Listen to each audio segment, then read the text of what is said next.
Artemis was the twin sister of Apollo, and like him, she was very skillful with the bow and arrow. When very young, she went to her father Zeus and begged him to allow her to live a free and happy life upon the beautiful mountains. Zeus granted her wish, and so she became the great huntress goddess of the fields and forests. As Apollo was the god of the sun and the bright daylight, so Artemis was the goddess of the moon. She loved to hunt by moonlight, and when the Greeks made statues of her, they sometimes represented her with a torch held high in one hand and a bow in the other. Artemis always had a band of maidens with her who ran beside her and took care of her dogs and carried her arrows. She could run so swiftly that she could overtake the fleetest deer in the hunt. She and her maidens would dash through the forests with cries and merry laughter, and then when the hunt was over, they would bathe in the pure mountain streams. That sounds like a dream life. Artemis loved the woods and mountains so dearly that she rarely left them for the cities of men, but she was very selfish in her love of them and did not wish to be disturbed in her enjoyment. I mean, I wouldn't call not wanting to be disturbed being selfish, but okay. There was once a young man named Actaeon who was a great hunter and who often wandered through the forests alone with his dogs. One day he came upon the goddess Artemis, playing with her maidens upon the banks of a stream. Instead of going away at once, as he should have done, he stood quite still and watched him. This made Artemis so angry that she changed him into a deer, and his own dogs then turned upon him and tore him to pieces. Artemis loved all the animals of the forest, but her favorite was the deer. Once a great king of the Greeks killed a doe, of which Artemis was very fond of. This king was just starting out upon a great war, and he had many vessels in the harbor all ready to sail.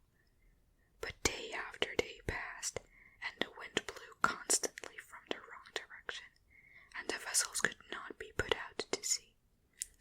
The Greeks grew impatient and asked the priest why it was that the gods gave them no fair breeze.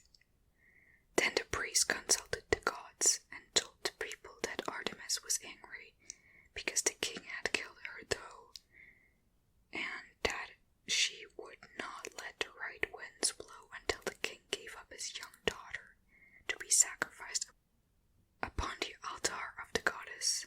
At first the king refused to do this, but he loved his daughter greatly. But at last he had to consent.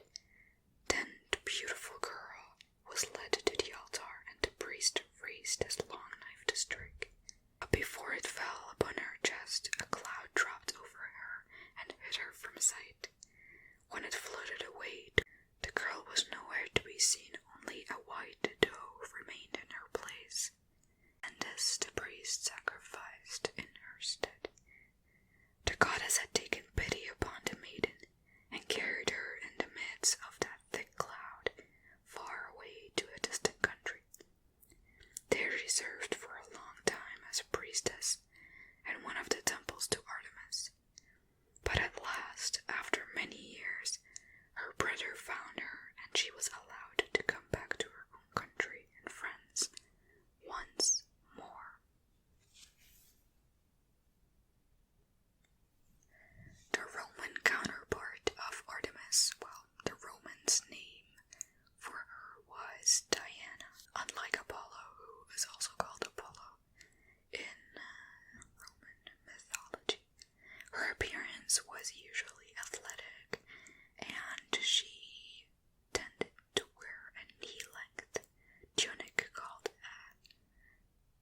chiton, not sure how to pronounce that. Yeah, no, she was a major goddess.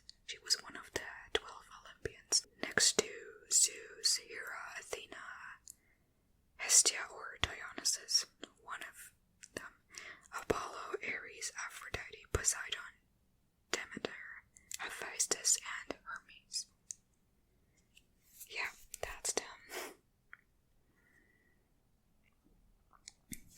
Her symbols are the bow and arrow, which reflect her love of hunting, and her possession of the goddess of the hunt.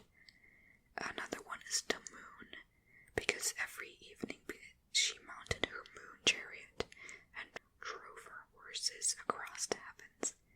Other symbols are deer, hounds, bears, and snakes, because these were the animals that were sacred to the goddess, and they relate to the myth about the Serenian hind, and also the cypress tree, which has traditionally represented mourning and grief.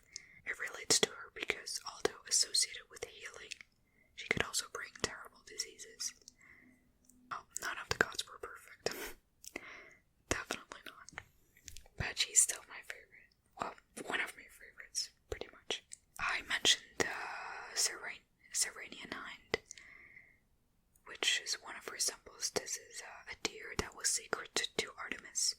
Yeah, wait, I said horses before, but her chariot was pulled by 4 golden horned deer, or maybe both, I don't know, I think it's a little unclear. This here says that it was deer, and the one before said it was horses. So yeah, with the Serenian hind, it's a deer.